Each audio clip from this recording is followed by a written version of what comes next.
Take revenge on my wife for me. These were the startling words in a letter I received from my dearly departed son, just 13 days after his sudden passing. He had been living a happy, married life. Take revenge on my wife for me. Below the written words, there was an address I did not recognize. John, are you telling me to go to this place? As I pondered, tears stopped, but cold sweat broke out. I couldn't imagine my son, John, ever speaking of revenge. What drove him to this point? What could I possibly discover at this address? I had been shut inside my home since a funeral ended, but I quickly left my house. I was so absorbed that I even forgot to put on makeup. But that didn't matter. I wanted to fulfill my beloved son's wish. With a single-minded focus, I hurried to the address written in the letter. The place John specified in his letter was a rental storage facility, a bit away from our home. Among the rows of warehouses, I found the one with the number mentioned in the letter. I inserted the thin, small key attached to the letter into the lock and opened the door of the warehouse. The small room, about the size of 100 square feet max, was dimly lit and slightly musty, despite it being daytime. When I pressed the switch next to the door, the bare fluorescent light buzzed and lit up the interior. What is this? Instinctive fear took hold of me, and my entire body started trembling. My name is Susan Garcia. I am a 54-year-old part-time employee. I lost my beloved husband 20 years ago. He mentioned feeling slightly unwell and then passed away shortly after. It was so sudden, I still find it hard to believe. He wasn't seriously ill and always had regular health checkups. Yet, he left me and our son, John. Since my husband's death, it was just John and me. Back then, John was still in elementary school, struggling more than anyone with his father's sudden departure. My in-laws frequently visited to help with John. Responding to our feelings, it seemed like John was desperately trying to hide his loneliness from not having a father. Far from that, John often encouraged me when I became panicked. "Mom, it's okay, I'm here." His young voice still echoes in my ears to this day.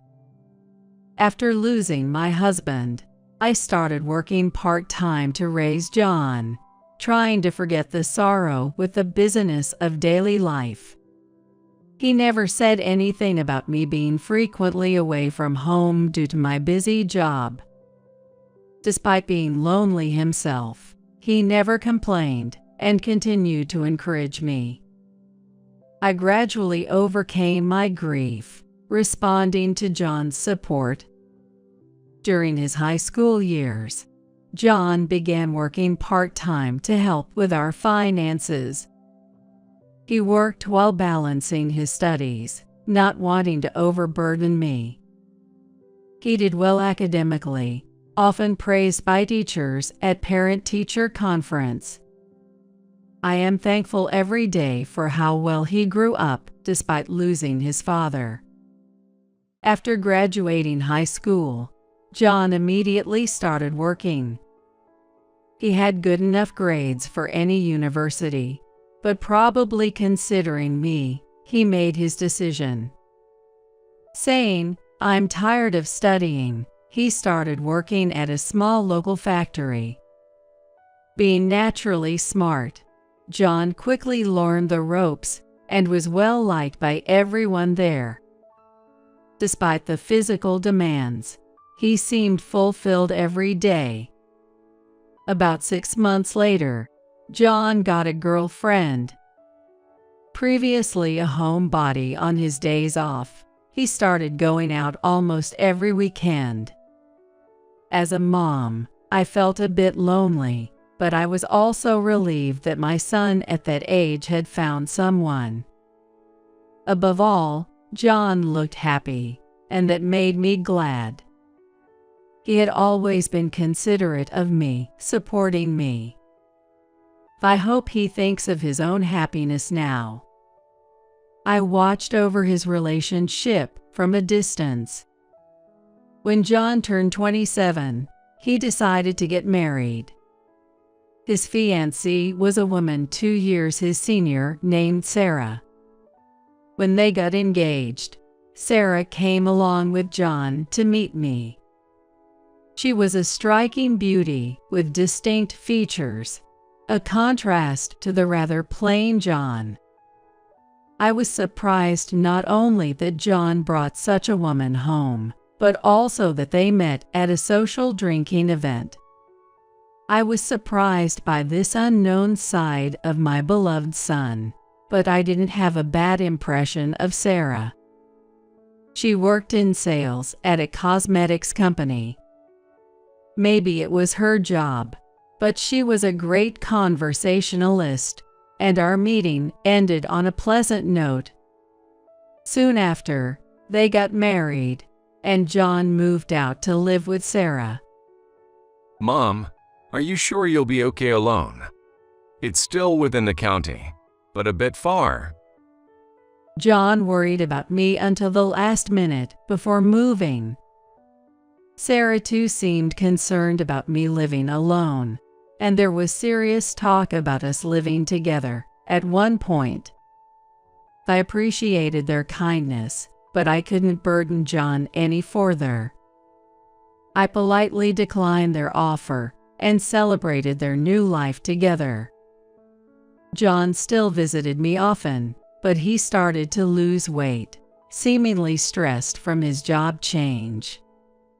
He chose a new job closer to Sarah's workplace, but it seemed to be tough on him. Unlike the small factory, the unfamiliar sales job was probably causing him stress and affecting his appetite. Haven't you lost weight? It's good to work hard, but it's serious if you ruin your health. Every time he came home, I would say that to John, but he would just reply, I'm fine, with no intention of changing jobs. I assumed his job was the only stressor, but it took me a while to realize there was more to it. Sarah, since he won't listen to me, could you talk to him? He's so stubborn. 3 years after John and Sarah got married, John turned 30. By that time, John's complexion had worsened, and he seemed to be at the brink of his physical limits. I repeatedly asked him, why don't you change jobs without overstraining yourself? But John stubbornly refused. It could be because of his marriage to Sarah that he feels he can't quit his job right now out of a sense of responsibility. Unable to bear it, I reached out to Sarah, asking her to persuade John to consider a job change. Sarah, visibly worried about John's declining health, tearfully apologized to me, and she was saying, it was my fault. It's not your fault, Sarah. John has always been a hard worker and tends to overdo things, but I think he'll listen more if it comes from you. But I was not gonna lie, I was somewhat irritated with Sarah. Despite my repeated requests to take care of John, she seemed to do nothing but only apologize. I couldn't blame her directly, so I could only watch as John continued to decline. Several days after contacting Sarah, I still hadn't heard anything from her. She should know how worried I am. I thought she should give me at least an update. Due to worrying about John, I find myself getting irritated over trivial things. Calming myself down, I decided to reach out and contact her myself. "Hey, Sarah, have you talked to John about what we discussed?" I asked cautiously. After a brief pause, an unbelievable response came from her. No, it wasn't words I heard on the phone. It was a click of the tongue. On the other end, Sarah definitely made that sound. "I'm sorry, Susan, but I'm also busy with work. I'm keeping a close eye on John's health. Aren't you being a bit overprotective? If he says he's okay, then he must be okay." Sarah retorted with irritation. This tone was unlike the Sarah I knew. But it was undeniably her. Had she been pretending until now? Stunned into silence, I heard Sarah regain some composure. "Sorry, I'm just worried and getting frustrated too." Despite her attempts to smooth things over, my guard against her didn't drop. For the first time, I sensed danger from Sarah. John might be in danger with her. An awful premonition raced through my mind, but with John himself saying nothing, I couldn't interfere in his affairs with Sarah. He was due to visit in a few days, so maybe I should ask him more directly then. Could he be troubled by something other than work? Some serious issue in his marriage? As Sarah pointed out, I might be a bit too overprotective. But if it's just a conversation when he comes to visit, that should be okay. Just to listen, after all. I managed to calm my racing heart and waited for John's visit. But my decision was a grave mistake. One I would regret for the rest of my life. It happened so suddenly.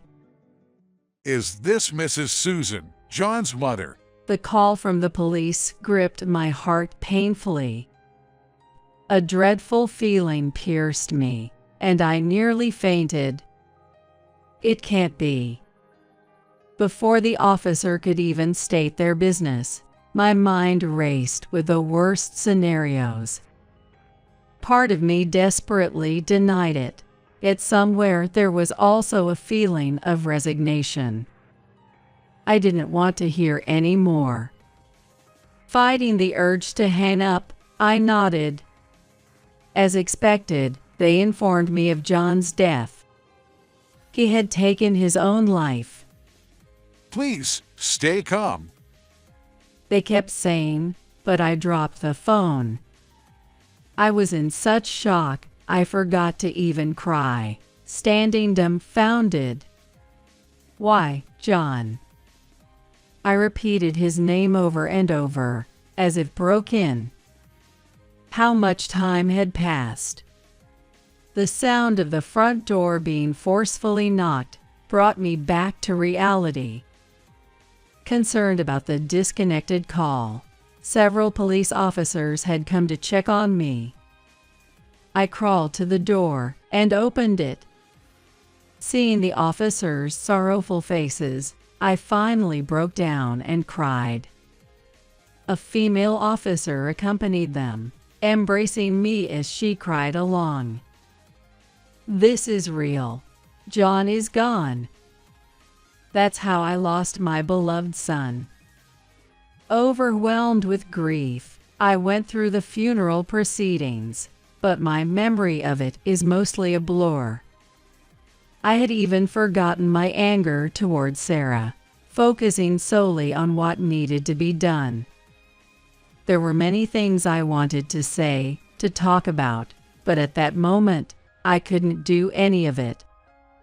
The police, seeing my condition, decided to postpone their inquiry for a while. During that time, the police seemed to be questioning Sarah, but I doubted she would reveal anything. My intuition told me Sarah was the reason behind John's downfall. Why didn't I contact John right away? Why didn't I go to him immediately? Regrets flooded my heart, and I found myself unable to talk to anybody for a while. Then a letter arrived for me. My hands trembled as I saw the sender's. John's name. The handwriting was unmistakably his. John was supposed to have passed away 13 days ago. In a panic, I rushed back to my room and tore open the envelope. Tears naturally flowed as I clutched John's letter. It must have been written by him before his passing. Without a suicide note, the true cause was shrouded in darkness, and I was afraid to read the contents. However, this letter might reveal what happened to John. The cause that had been eating away at him for years. The letter, opened with trembling hands, was filled with words of gratitude towards me. My body shook uncontrollably, and sobs overcame me. Why couldn't I save John? Why? The same questions circled in my mind. As I tried to return the letter to the envelope, I noticed another piece of paper inside. What's this? I unfolded the letter and couldn't believe the words written on it. Take revenge on my wife for me. Below the words was an unfamiliar address. John, are you telling me to go to this place? The tears had stopped, but now cold sweat broke out. I couldn't imagine John ever speaking of revenge. He must have been driven to the edge. What could I find at this address?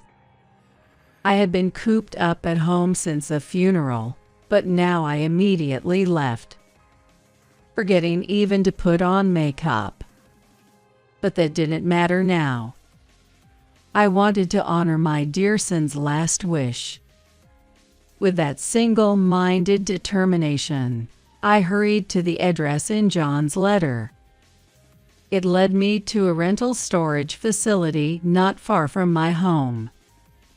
Among the rows of warehouses, I found the one numbered in the letter.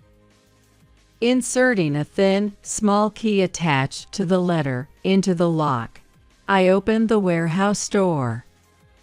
The small room, about the size of 100 square feet max, was dimly lit and slightly musty, despite it being daytime. As I turned on the switch next to the door, the bare fluorescent light buzzed to life, illuminating the interior. What is this? The room, gradually brightening, revealed a desk covered with scattered photos. Around it, notes littered the floor, along with notebooks and empty plastic bottles. The scene was bizarre, hard to believe those were used by John. He was always organized and tidy, unlike this mess. A sense of fear instinctively gripped me, shaking my entire body. I'm about to see something I shouldn't. Facing the unsettling scene, I closed my eyes and took a deep breath. When I finally looked at the photos on the desk, my eyes fixated on them. There was Sarah, not alone but holding hands intimately with an unknown man. Looking at the other photos, each one captured those two together. Undoubtedly, they were proof of cheating. As I had suspected from the letter's words, Sarah was the cause of John's stress. There might have been some stress from work, but unquestionably, it was Sarah's actions that drove John to end his life. While trying to calm my trembling body, I frantically started going through the notes and notebooks. The notebook, in fine handwriting, detailed dates and times, what Sarah said to John, and how she treated him. February 13th at 2:30 p.m.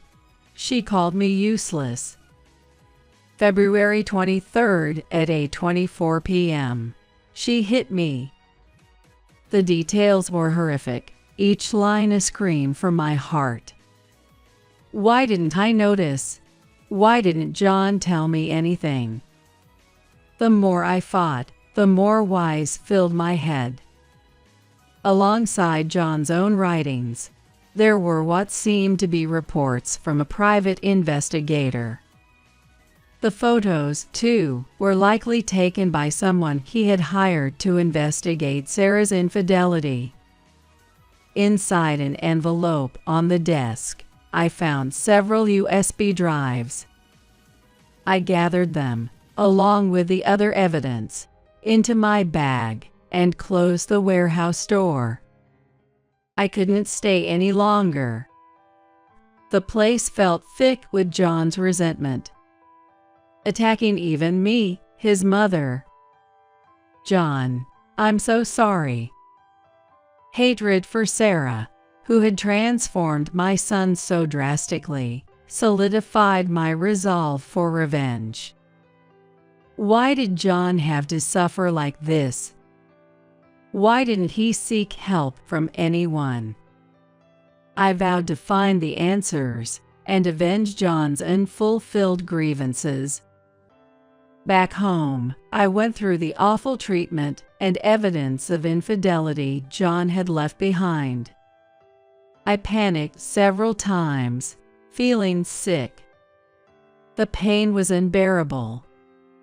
Regrets about not being able to do anything kept flooding in, and I couldn't stop the tears. Even if I avenged him, John wouldn't come back. But I couldn't stop now. I forced myself to think about what to do with the evidence. The police would soon come to inquire. Should I hand these over to them? No, that seems too lenient. John had taken his life, tormented by Sarah and her lover's betrayal. What should I do to ensure John rests in peace?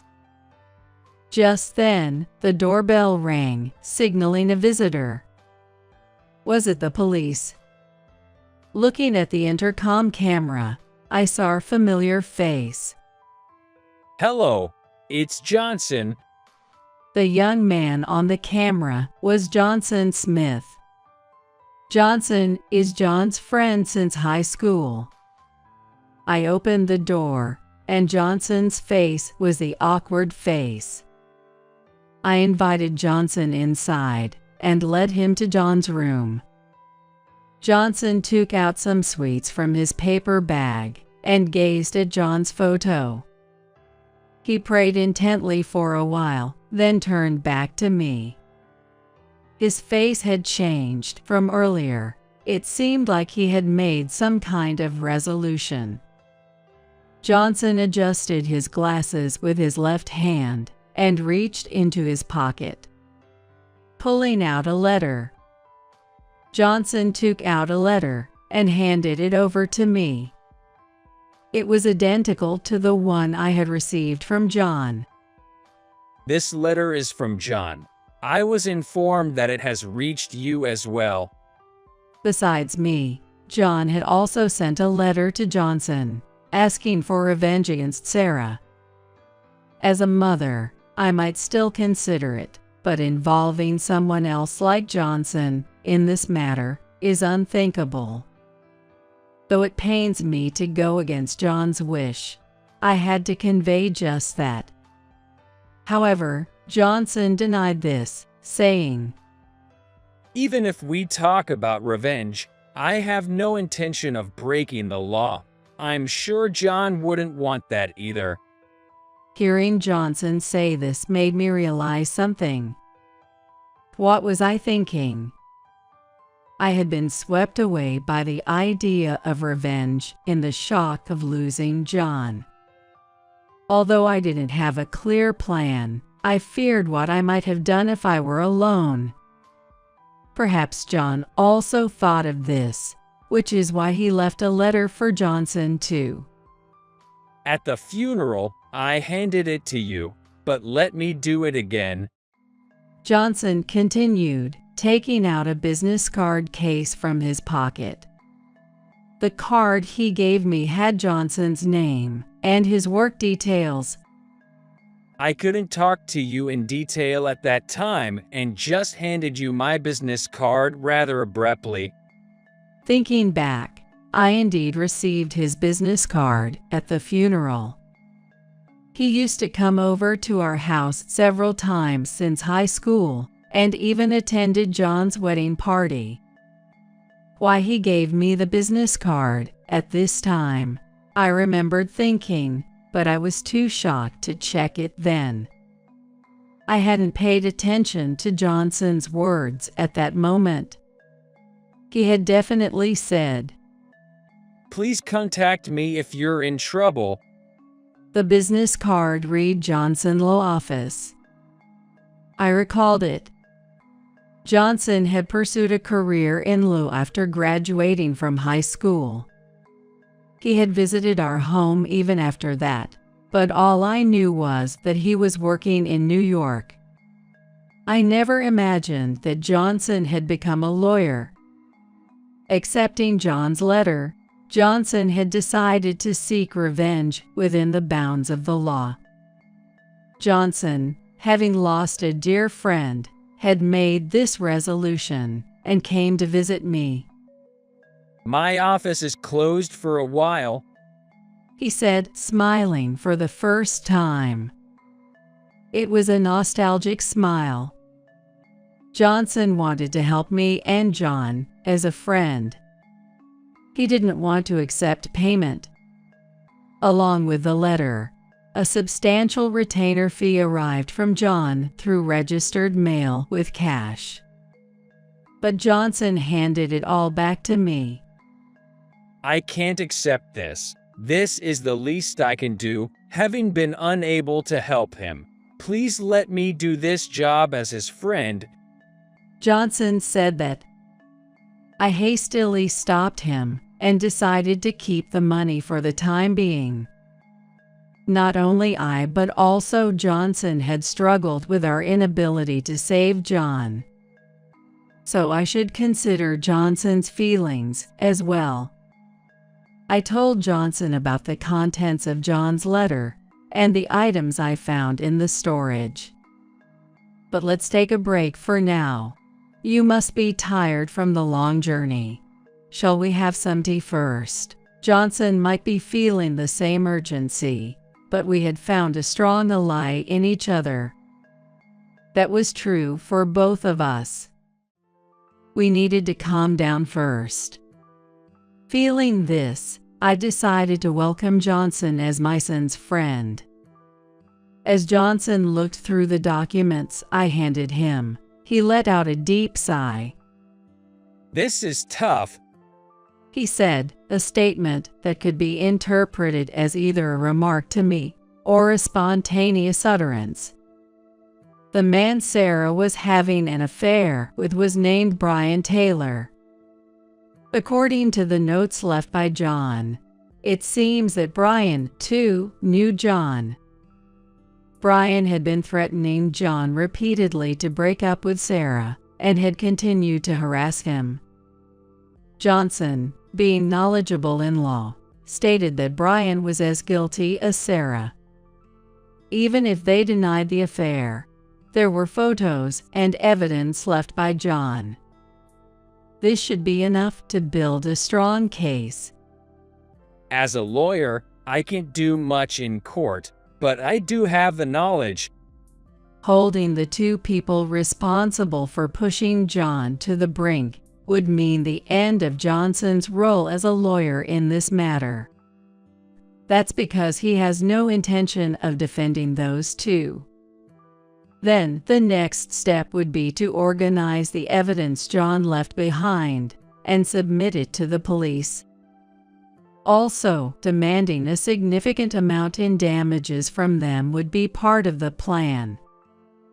We will submit what John left to the police and bring those two to justice, Johnson affirmed, as if convincing himself. He needed to say this to maintain his composure. I explained to Johnson that the police were scheduled to question me soon. With all this evidence, Sarah and Brian would face some punishment, no matter what they say. However, I desperately wanted to talk to Sarah directly. As John's mother, I felt it was my duty to confront her. I told Johnson that I wanted to talk to Sarah without revealing the existence of the evidence. Johnson readily agreed, saying, "Of course." Once Johnson submits the evidence to the police, there might be no more chance to talk to Sarah. The police could come to me at any time. The time left must be short. I decided to go to Sarah's house immediately. Sarah showed a look of confusion when I suddenly visited her without any prior communication. She must have thought I was still recovering from the shock of the funeral. She had shown her true nature over the phone before, which must have made her feel guilty. She must have been internally panicking about what I would say. "I've heard everything from John. He is never coming back. But apologize right now. Apologize to John." Seeing Sarah leading a normal life even now, my patience reached its limit. I realized I was speaking before I knew it. What are you talking about? Why should I apologize to John? What did I do? Sarah's face froze for a moment in shock, and then she became hysterical. Her reaction told me she had been restless these past weeks. She has been constantly worried about when her committed sins would be exposed. She reacted sensitively to my words because she couldn't deceive me. She might be able to deceive the police during questioning since they don't know the truth, but she can't fool me. I've heard everything from John. Your affair with a man named Brian, all the terrible things you've done to John. It's all your fault. You took John away from me. I carefully chose my words and confronted Sarah. As expected, she became more agitated. I don't know. I haven't done anything. Sarah covered her ears with her hands and shook her head. Her mental state had already been shattered. My visit completely broke her. She collapsed on the spot, crying and repeating, I'm sorry. Why didn't I realize this sooner? If she was this weak, she might have changed her attitude towards John if I had been stronger. Thinking about how such the person had tormented John made me feel empty. I called Johnson right there and told him everything that had happened. Johnson chose to explain everything to the police right there. He seemed taken aback by how quickly everything was resolved, a bit bewildered. He had expected Sarah to resist more and never admit her guilt. However, the outcome was unexpectedly straightforward. It later became clear that Sarah had never considered that John would take his own life. She thought her harassment would lead John to initiate a divorce. Without evidence of the affair, she believed there was no need to pay alimony, and she intended to deny the affair altogether, claiming Brian was just a friend.